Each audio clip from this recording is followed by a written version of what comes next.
and here in Israel. As you can see, I'm here on the Mount of Olives, and I'm looking for cracks that you can see actually here in the flooring. If you look at the road over here, you can see that there's cracks that are starting to crack. What if a mountain could tell us that time is running out?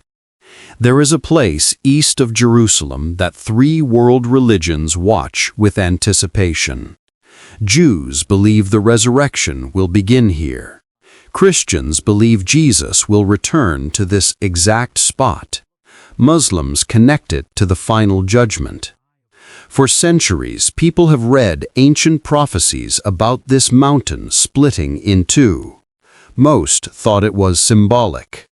But now engineers are measuring cracks forming across its slopes. Geologists are recording increased seismic activity, and the fractures are running in the exact direction the Bible predicted. Coincidence or something far greater? The Mount of Olives rises just east of Jerusalem's ancient walls. It is not the tallest mountain in the world, but it may be the most important. From its ridge you can look down into the heart of the holy city, the Temple Mount, the Kidron Valley, the golden stones of the old city. This view has witnessed some of the most powerful moments in all of Scripture.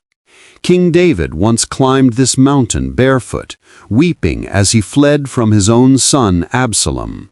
2 Samuel chapter 15 records that heartbreaking journey. Centuries later, the prophet Ezekiel stood in vision and watched the glory of God rise from the temple and rest upon this very mountain, as if heaven itself was pausing here before departing. But it was Jesus who gave this mountain its greatest meaning. He walked these slopes many times. He wept here over Jerusalem. He taught his disciples about the end of the age in what we now call the Olivet Discourse. And it was from this mountain that he ascended into heaven. But what the angels said next is what makes everything happening today so remarkable. As the disciples stood watching Jesus rise into the clouds, 2 angels appeared beside them. Their words are recorded in Acts chapter 1, verse 11. Men of Galilee, why do you stand looking into heaven? This Jesus who was taken up from you into heaven will come in the same way as you saw him go. The same way. Not similar, not symbolic. The same way. He left visibly. He will return visibly. He ascended bodily. He will return bodily. He ascended from the Mount of Olives. He will descend to the Mount of Olives. And the prophet Zechariah told us exactly what will happen when he does. On that day, his feet will stand on the Mount of Olives, east of Jerusalem, and the Mount of Olives will be split in two from east to west, forming a great valley. Zechariah chapter 14, verse 4. Written over 500 years before Jesus was born. The mountain will split, east to west. Now, here is what most people never consider. There is a gate directly facing this mountain, and it has been sealed shut for 500 years. On the eastern wall of Jerusalem's old city stands a gate like no other. It is called the Golden Gate. Some call it the Eastern Gate, and it faces directly toward the Mount of Olives. This gate is sealed. Massive stones block its entrance. It has been closed since the Ottoman Turks ruled Jerusalem in the 1500s. But why would anyone seal a gate? Ancient prophecy declared that the Messiah would enter Jerusalem through the Eastern Gate. The prophet Ezekiel recorded God's words about it.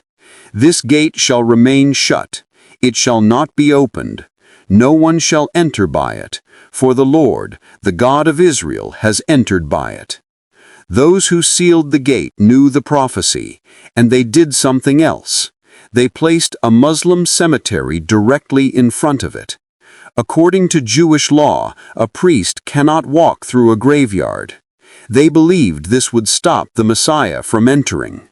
but they did not know what was hidden beneath their feet, a fault line, running directly under the Golden Gate. The Dead Sea Transform Fault is one of the most active fault systems on Earth. It runs through the Jordan Rift Valley, beneath Jerusalem, and directly under the Mount of Olives. History proves this land shakes. A powerful earthquake struck in 31 BCE. Another in 363 CE damaged the Golden Gate itself. In 749 CE, the ground moved again, and in 1927, an earthquake cracked walls throughout Jerusalem. Geologists say another major quake is overdue. But something else is happening now. Engineers monitoring the Mount of Olives have recorded new cracks forming across its slopes. The mountain is made of soft limestone and chalk. Underground caves weaken its structure. Water erosion eats away at its foundation. And in 2023, when a massive earthquake struck Turkey and Syria, the tremors were felt in Jerusalem. Small quakes are occurring more frequently than historical records show. Scientists are watching, equipment is measuring, but none of their instruments can measure what is happening beneath the surface of prophecy itself. Something strange is happening at the Dead Sea. The lowest point on Earth is dropping even lower. The water level has fallen over 100 feet in recent decades. Sinkholes are opening along its shores, some large enough to swallow buildings. The prophet Zechariah connected these places in a way that seemed impossible. He said, when the Mount of Olives splits, living waters will flow from Jerusalem, half toward the eastern sea. That is the Dead Sea, waters of life flowing to a sea of death. The prophet Joel adds another layer. He called the Kidron Valley between the Mount of Olives and Jerusalem the Valley of Jehoshaphat, the Valley of God's judgment, where nations will be gathered when the Lord returns. These are not isolated events. The mountain cracking, the Dead Sea changing, earthquakes increasing, the Golden Gate still sealed. Each piece fits into a larger picture, a picture painted by prophets thousands of years ago. And now, for the first time in history, we can see all these pieces moving at once. We cannot set dates. Jesus himself said no one knows the day or hour. But he also said something else. When you see these things begin to happen, lift up your heads, your redemption draws near. These cracks in the Mount of Olives may be natural. The earthquakes may be geological. The Dead Sea changes may be environmental. But together they form a pattern written in Scripture long ago. Whether his return is tomorrow or years away, the message remains the same.